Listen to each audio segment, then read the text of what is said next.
One of the most shocking and mysterious cases in Canada's criminal history remained unsolved for nearly half a century. Despite many people losing hope of ever learning the truth, the victim's parents never stopped fighting for justice. And just recently, thanks to advancements in forensic science and modern technology, this perplexing case was finally cracked. Sharron Prior was born in the winter of 1959 in the picturesque city of Montreal. Her mother, who was born in Great Britain, had immigrated to Canada with her family at a young age and spent her entire life there. It was in Canada that fate brought her together with her future husband, George, who served in the Canadian Army. The young couple fell in love at first sight and soon got married.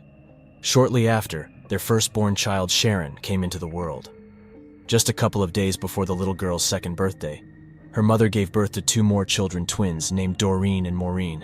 In 1962, George was transferred to the city of Manitoba for military service, where he moved with his family. Their new home was located in one of the city's older neighborhoods, which was nevertheless considered quite safe and peaceful. Sometime after the move, the couple welcomed another child, a son they named George Jr. Unfortunately, soon after this, problems began to arise in the family, and the tension in the relationship reached a critical point. As a result, in 1965, the couple decided to divorce. George continued his military service and was often away, while his ex-wife and 4 children moved into an apartment in the city of Langley, which they were provided through a special assistance program for military families. It was a quiet and cozy place, ideal for raising children. The woman had no idea that even in such peaceful neighborhoods, true monsters in human form could be lurking. From childhood, Sharron was an incredibly kind, caring, and compassionate girl. She was always ready to help those in need, whether it was a person or a defenseless animal. The girl often picked up stray cats and dogs off the streets, especially those that had suffered from human cruelty or illness. She lovingly cared for them, nursed them back to health, and only then sought new owners for them. Sharron adored animals and dreamed of becoming a veterinarian in the future. In addition, the girl was passionate about sports and creativity. She attended a hockey club, art classes, and even took needlework lessons. It seemed that a wonderful future full of bright events and accomplishments awaited her. Her mother couldn't be more proud of her eldest daughter, who was growing up to be independent, responsible, and sensible beyond her years. Sharron always tried to avoid bad company and trouble, but unfortunately, even this did not save her from a fatal encounter with true evil. In 1975, life was going on as usual for the Prior family. 16-year-old Sharron, like all teenagers, was facing typical problems and difficulties for her age. She loved trendy music and stylish clothes, which her parents did not always approve of. In addition, the girl had started dating a boy named John, who had been in love with her since the 4th grade. He had finally managed to win Sharron's heart, and the young couple began seeing each other. They often hung out with friends and seemed like the perfect match. Seeing their sincere feelings, the girl's parents supported the relationship. According to Sharron's mother, she and her daughter never had any serious arguments. There was always mutual understanding and respect between them. The girl was surrounded by only good people, but even they could not protect her from the terrible tragedy that shattered the life of the entire family. March 29th, 1975, began like any ordinary day. Sharron woke up and had breakfast while her mother was out shopping for Easter groceries and gifts. Upon returning home, the woman brought the purchases inside, and her eldest daughter helped put them away. This day was supposed to be special for the whole family. The mother's friends were planning to visit with their son Stephen, as well as her boyfriend. Sharron spent most of the day painting Easter eggs and preparing for the holiday. Stephen arrived before the other guests and played with the girl's younger brother. After school, Sharron and Stephen were going to stop by the local sports association, which in addition to sports also did needlework. The girl was supposed to pick up a special jacket there, which was called Leo, named after one of the organization's founders who had died of leukemia. This jacket was a symbol of membership in the association, but it was not simply handed out. To earn such a reward, children had to prove themselves, for example, by selling lottery tickets. Sharron really wanted to deserve this jacket, and managed to sell enough tickets. Therefore, she eagerly and proudly went to the association to collect her prize. But disappointment awaited the girl. There was no jacket in her size available. Saddened, Sharron had to return home empty-handed with Stephen. However, She did not lose her festive mood and decided to pick up the jacket another time. Upon returning, the girl joined her mother and her boyfriend Doug, helping them with the final preparations. When all the guests had gathered, a wonderful holiday dinner took place.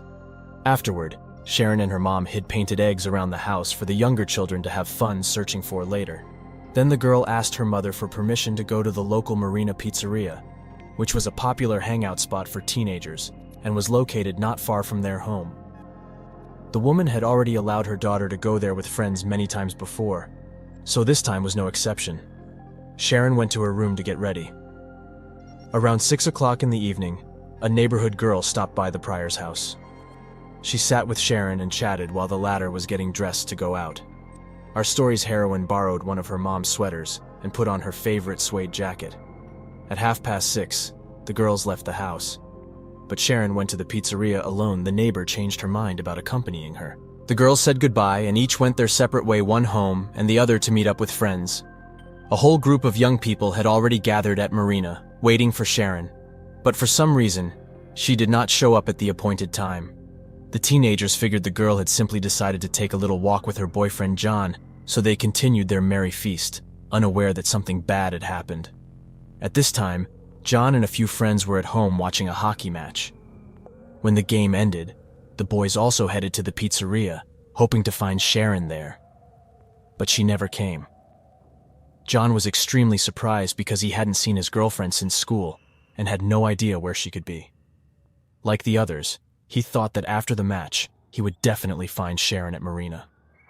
Her absence alarmed everyone present, as it was completely out of character for the always punctual and responsible girl. While Sharron was away from home, her mother put the younger children to bed and spent the evening in front of the TV.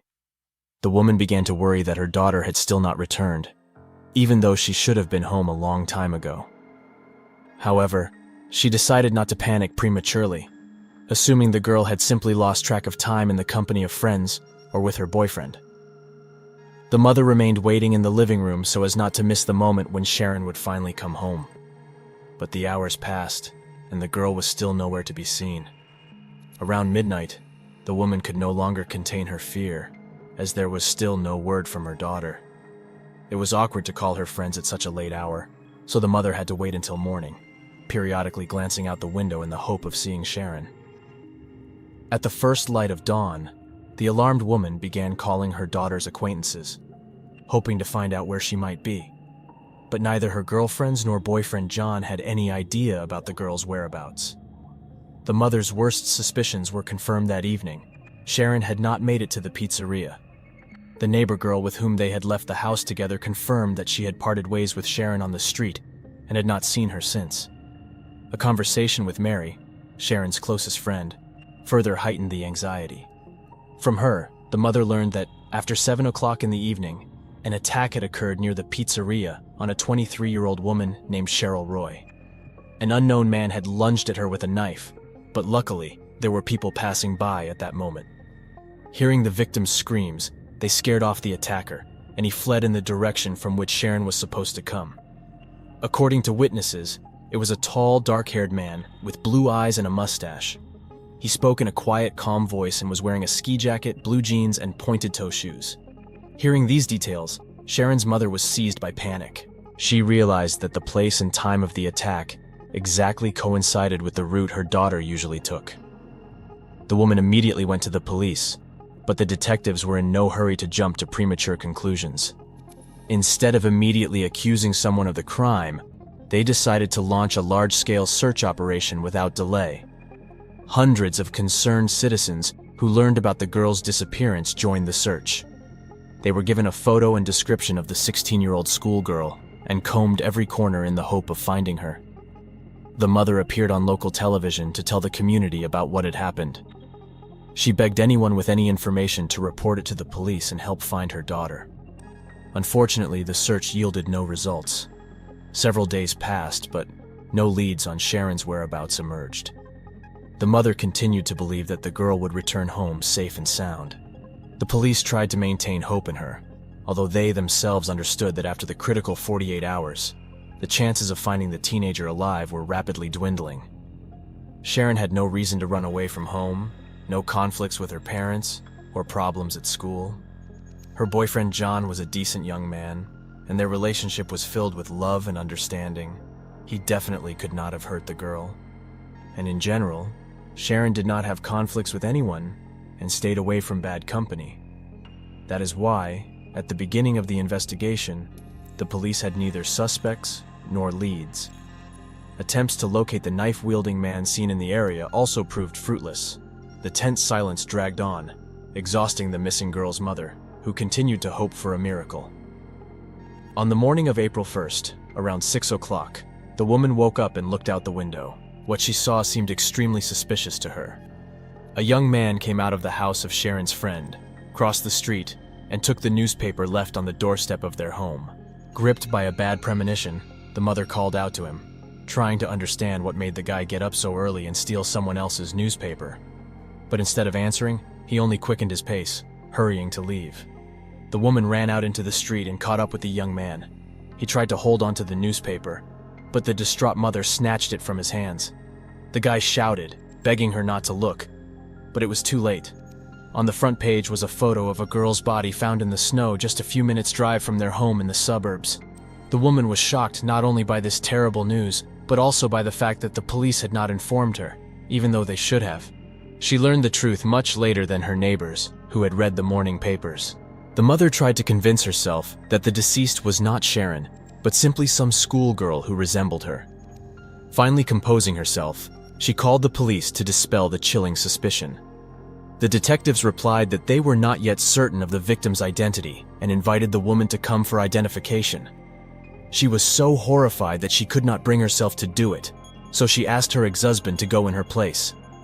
The entire neighborhood was in shock, as the girl in the photo did indeed bear a strong resemblance to the missing Sharron. Moreover, her clothing exactly matched the description the mother had given to the police. The father immediately recognized his daughter in the deceased, leaving no doubt. The 16-year-old schoolgirl was dead. Her body was discovered by a local resident who had learned about the girl's disappearance from the newspapers. When he saw the corpse, he immediately realized that he had found Sharron. The man promptly reported the terrible find and the fact that someone had trespassed on his property. He always kept all the doors locked, but on Tuesday, he noticed that the lock was broken, although there were no signs of a break-in. As if the perpetrator had used his own key, even though only the owner had free access to the house. Going out to the driveway, the man saw a woman's body, naked from the waist down. At the same time, nothing was missing from the house. Jack could not understand why someone had dumped the corpse on his property. The police arrived at the scene and began a murder investigation. Law enforcement officers immediately noted the brutality of the crime. There were numerous traces of beatings, bruises, and hemorrhages on the body. The victim was wearing only a suede jacket and a blue sweater, completely undressed below the waist. Her jeans were found a few meters from the body, and her underwear was hanging in a nearby tree. The mouth was taped with a heavily chewed tape tangled in her hair. The girl was posthumously clutching it in her hand, apparently. She had been trying with her last strength to free herself. Traces in the snow indicated that Sharron had tried to get up, meaning the killer had left her to die while she was still alive. The tortured schoolgirl simply did not have enough strength to save herself. Law enforcement officers also found other physical evidence at the crime scene. About 50 feet from the dead girl, tire tracks remained on the ground. A barely noticeable trail of blood droplets led from this point to the body. Since there were no signs of dragging, the detectives assumed that several people might have been involved in the murder. No dirt was found on Sharron herself, her socks, or her shoes, so she had not crawled on her own. Most likely, she was carried out of a car and left to die in the cold. Not far from the tortured schoolgirl lay a man's shirt. The victim's wrists bore traces of being tied up, apparently. She had been bound with this very garment. The find helped establish that the prime suspect in this brutal crime was quite tall. Near the gatepost, he left another important clue, a clear shoe print. A receipt for the Leo jacket, which the unfortunate girl never had a chance to receive, was also found there. The results of the forensic examination showed that Sharron's death had occurred just a few hours before the body was discovered. Obviously, she'd been held captive from Saturday to Tuesday, subjected to abuse and rape. There were characteristic marks of strangulation on her neck. The girl had choked on her own blood. Forensic experts also recorded that her ribs were literally crushed. It appeared as if the executioner had been kneeling on the victim's chest. In addition, the poor girl had suffered a severe head injury and internal bleeding. Her body was covered with numerous stab wounds, and her jaw was broken on both sides. The nose was also smashed, and the cheek was torn by her own knocked-out tooth. Hundreds of townspeople came to the local Presbyterian church to say goodbye to Sharron Prior. Her mother could barely stand, paralyzed by grief. The only thing she could think about at that moment was for the murderer to be caught and punished as soon as possible. 3 blocks away from Sharron's brutal murder, Canada had already faced a similar crime against a minor. On July 9, 1974, in Stogai, 12-year-old Norma O'Brien was brutally killed. That evening, she had left home intending to play water polo at the pool, but upon arriving, the girl found that it was closed for repairs. Norma turned around and started walking home. She never made it there. That same evening, her parents raised the alarm, reporting their daughter missing. They categorically rejected the possibility of her running away, so the search began immediately. The next day, the schoolgirl's mutilated, half-naked body was found in a field near the pool. There were striking parallels between the murders of Norma and Sharron. Both girls were partially undressed, raped, brutally beaten, and strangled. Moreover, the attack sites were located within a half-hour drive of each other. This led to the idea that the crimes could have been committed by the same maniac. But the investigators had no leads. Already after the massacre of Sharron on June 23, 1975, another girl went missing in Stogai, 14-year-old Debbie Fisher. She was returning home on a red bicycle, but never arrived. The next day, her naked body was found in the woods. Unlike the previous victims, Debbie had not been raped. The cause of death was a blow to the head with a rock. Soon, a 17-year-old boy was arrested for this crime, and he confessed to the deed. Due to his status as a minor, his name and photo were not disclosed. The killer recounted that on that day, around 6:30 in the evening, he was riding home from work on his moped. Suddenly, he spotted Debbie pedaling her bicycle with a bottle of milk in her hand. He scrutinized the girl closely, and a chilling plan took shape in his mind. After greeting her, to which she responded in kind, the guy overtook her and hid his moped in the bushes. Then he sat down on the curb and pretended to be crying. Debbie, seeing this, stopped. The young man asked her to come closer, which she did. At that very moment, the scoundrel grabbed the girl and began groping her. Snatching the bottle from her hands, he hurled it into the field, and then, with all his might, he struck Debbie on the head with a rock. The schoolgirl lost consciousness. Hiding her bicycle in the bushes, the pervert tried to rape the victim but failed.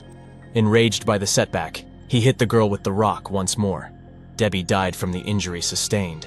The criminal hid the lifeless body in an abandoned car in the woods and fled on his moped. Later, Debbie Fisher's murderer also confessed to killing Norma O'Brien a year earlier. But he insisted that he had nothing to do with Sharron Prior's death. At the time of her demise, the young man had a confirmed alibi, so he was not considered a suspect in this case. He was convicted only for the murders of the 2 other girls. However, given his minor status, the punishment was not too severe a few years behind bars. Now, the former juvenile killer lives and works in Montreal. At the site where Sharron Prior's body was discovered, the police collected a lot of evidence that should have led them to the murderer. The detectives hoped to solve this case within a matter of days, but reality proved far from their expectations. 13 months had passed, and the investigators still did not have a prime suspect against whom they could bring an official charge. Law enforcement officers questioned 38 individuals who had somehow crossed paths with the girl on that fateful evening. 6 of them were detained, as they fit the description. The police were particularly interested in Frank Daly, the manager of the pizzeria where Sharron was going to hang out. But in the end, everyone was released for lack of evidence. The victims' close friends were not overlooked either. All of them had alibis. Some were hanging out at the pizzeria, while others were watching a sports match at home. Gradually, the investigation reached a dead end. No fresh information was coming in, and all leads and clues turned out to be false. It seemed that the investigation had completely stalled everyone, except the murdered girls. Mother had given up. The woman could not come to terms with the loss, and continued to search for at least some details that would shed light on the circumstances of her daughter's death. She understood that on that evening, Sharron could hardly have walked far from the house. Around the same time the girl headed for the pizzeria, One of their neighbors was supposed to be returning from work. For years, he had been walking the same route every day. That ill-fated day was no exception, but the man claimed that he had not seen the girl on the trail. Considering that Sharron did not make it to Marina, she must have been intercepted almost immediately after parting with her friend. The perpetrator had a very narrow time window, but he managed to fit into it perfectly to abduct the schoolgirl without being seen by anyone. The investigators never managed to find a witness to the attack. It was as if it were the perfect crime. The grief-stricken mother was convinced that it was worth taking a closer look at all the residents of their street. One of them might have noticed a suspicious stranger, or recognized him if the attacker himself lived nearby. The detectives were inclined to believe that the killer and rapist was a fairly young guy who most likely still lived with his parents. In their opinion, he had certain mental deviations, perverted fantasies, or something similar that provoked rage and hatred towards women in him. The police suspected that this attack was not his first, and if the maniac was not stopped soon, it might not be the last. The investigators were also sure that several people were involved in the abduction and abuse of poor Sharron. The investigators considered the possibility that the elusive knife-wielding attacker who had assaulted another girl named Cheryl around the same time might have been involved in the crime. Back then, he was thwarted by passers-by, so the perpetrator was forced to flee. Thanks to witnesses, a verbal portrait of this man was compiled, but despite all the efforts of the police, he still could not be found. The likelihood that two maniac kidnappers would be operating simultaneously in one of the city's quietest neighborhoods was extremely low. Therefore, the detectives assumed that the attack on Cheryl and Sharron's murder were committed by the same person. The criminal's behavior indicated that he was well-oriented in the area. He managed to move about unnoticed, leaving no traces and arousing no suspicion among local residents. The investigators agreed with the victim's mother most likely. The killer lived somewhere nearby. His nature was defined as sadistic. People with such perversions usually act according to a certain pattern. At first, they present themselves as charming and sweet, trying to attract gullible victims. Having lured them into their nets, the sadists become increasingly cruel and demanding with each step. It all starts with control, then comes the turn of humiliation and outright abuse. It is according to this scenario that their love affairs with women often develop. But eventually, even this is not enough for the pervert. He turns into a predator who goes out to hunt for new victims. Given this, the police considered it necessary to carefully check all residents of the neighborhood who had convictions for harassment and domestic violence. But first and foremost, the investigators sought to track down the mysterious knife-wielding attacker who had targeted Cheryl. He fit the killer's profile: perfectly low communication skills, since he preferred to communicate with the help of a cold weapon, lack of success in life, and low intelligence. This personality type literally left its imprint on Sharron's mutilated body. Judging by the severity of the beatings, he was accustomed to getting his way not by persuasion or cunning, but by brute force. Obviously, the maniac could not restrain himself, easily flaring up with anger and instantly resorting to violence. The most terrifying realization was that the police were probably dealing with a serial killer who needed to be stopped as soon as possible. At the moment, the murderer was one step ahead of his pursuers. The law enforcement officers were making every effort to track him down. But at that time, many modern technologies that greatly facilitate the work of investigators did not yet exist: DNA analysis, surveillance cameras, tracking phones by geolocation, and so on. The detectives' hands were tied. They were acting too slowly and unprofessionally. The killer took advantage of this to strike again. 6 years after the discovery of Sharron's mutilated body, a 12-year-old schoolgirl named Tammy Lakey became the sadist's victim. It is quite possible that the inhuman decided to switch to defenseless little girls, confident in his impunity after the massacre of 16-year-old Sharron. The examination of Tammy's remains was carried out by the same experts who had investigated the murder of the maniac's first victim. They immediately noticed the striking similarity in the criminal's modus operandi, which became additional evidence in favor of the serial killer theory. On March 20th, 1981, Tammy Lakey was visiting her grandmother. Like the previous victim, the girl disappeared a few blocks from the house where she was staying. The elderly woman was unwell and asked her granddaughter to go to the store, but she never returned. The only find on the girl's way to the store was her glasses, which were lying on the sidewalk. They were noticed by the schoolgirl's mother when she was returning home. The frightened woman immediately reported her daughter's disappearance to the police. Soon, a witness was found who had seen a man in a beige raincoat jump out of a small red car and forcibly push a screaming girl into the vehicle. That same evening, a barely alive Tammy was discovered out in the open. A man called the police station and told them about the terrible find. The poor girl was lying on the ground naked, covered only with her own clothes. Medics desperately fought for the child's life, but the injuries were incompatible with life. The girl had been strangled. Although there were no signs of rape on her body, traces of male semen were found on her belongings. As in the previous case, the attacker acted remarkably sloppily, leaving behind a lot of evidence. But none of it brought the investigation closer to solving these horrific crimes.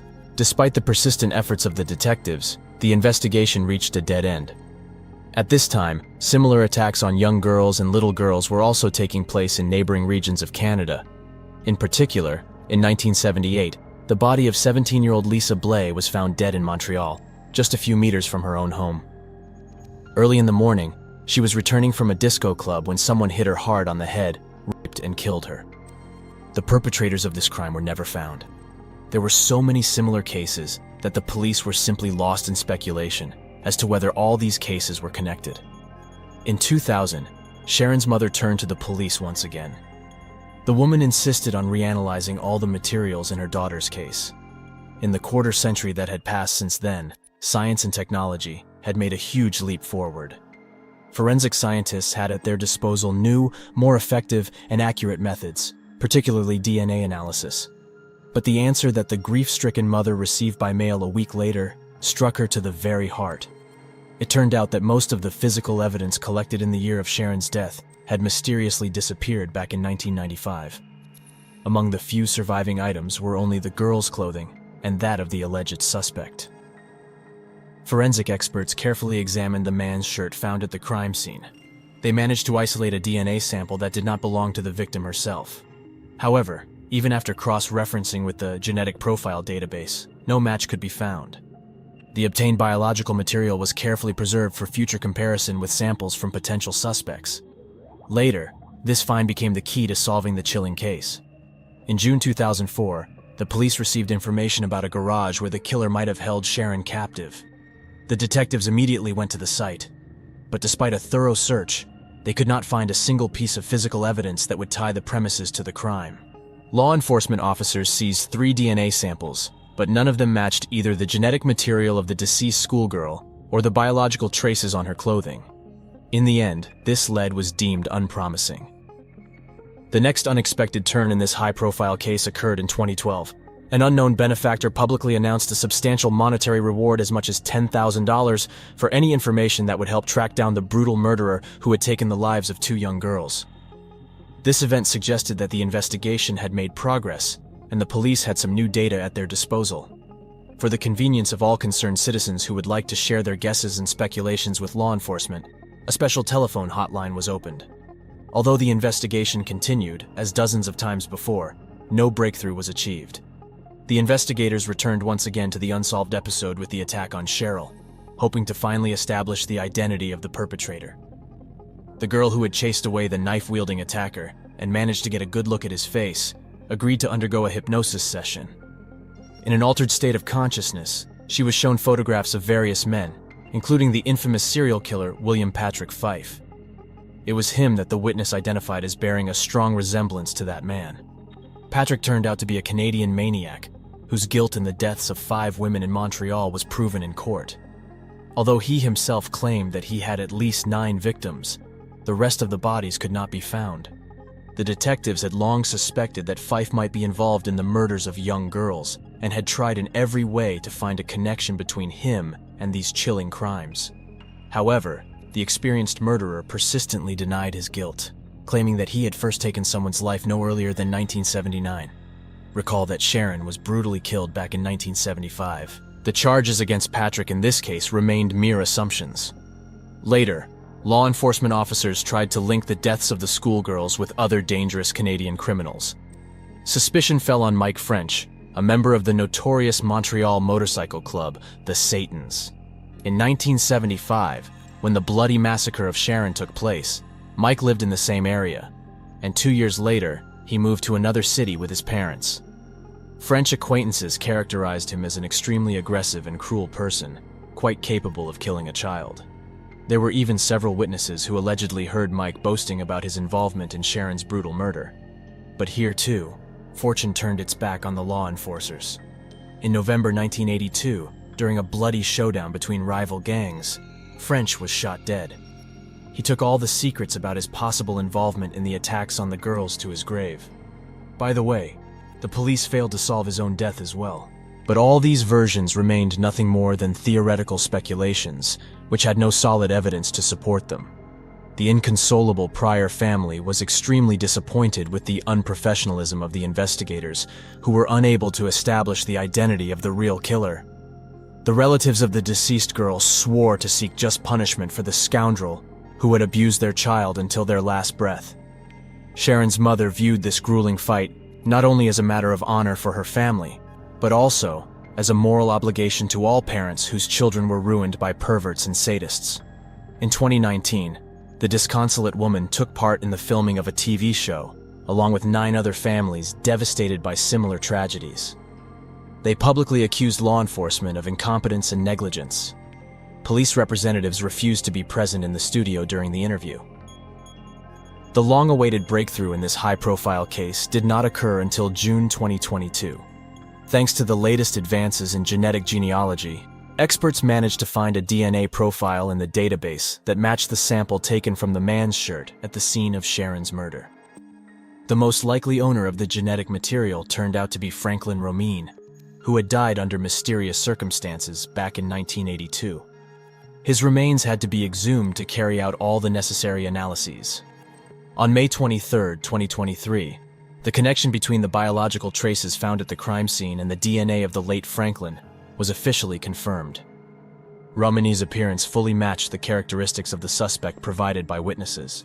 The man lived in the area where the abduction took place. His car perfectly matched the tire tracks found near the unfortunate Sharron's body. Franklin had a dark criminal past. In particular, he had already been convicted of assault and rape.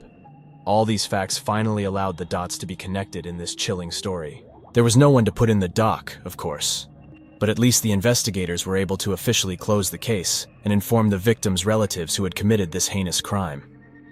The murder of the 16-year-old schoolgirl was solved thanks to modern DNA analysis techniques and the persistence of her loved ones, who had tirelessly sought the truth for nearly half a century.